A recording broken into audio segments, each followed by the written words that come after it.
போயிட்டு வரேன்க்கா. டாடா அக்கா.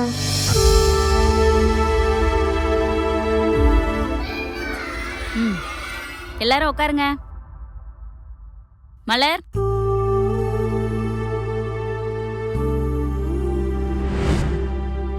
வயசுக்கு வர பொண்ணுக்கு பாதுகாப்பு தானே முக்கியம். பள்ளிக்கூடம்லாம் எதுக்கு? ஒரு பொண்ணுக்கு பாதுகாப்பு கொடுக்கறத விட படிப்பை கொடுக்கறதாமா உண்மையான பாதுகாப்பு. அதான் பையன் படிக்கிறான்லம்மா, அது போதும். பையன் படிச்சா வீட்டுக்கு மட்டும்தான் பெருமை, பொண்ணுங்க படிச்சா நாட்டுக்கே பெருமை.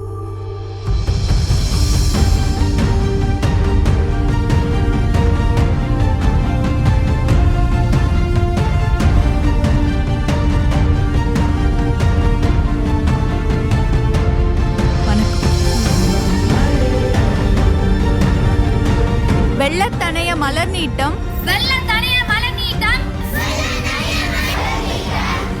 மாந்தர்தம் உள்ள தனையது உயர்வு. பெண் குழந்தைகளை காப்போம், பெண் குழந்தைகளுக்கு கற்பிப்போம்.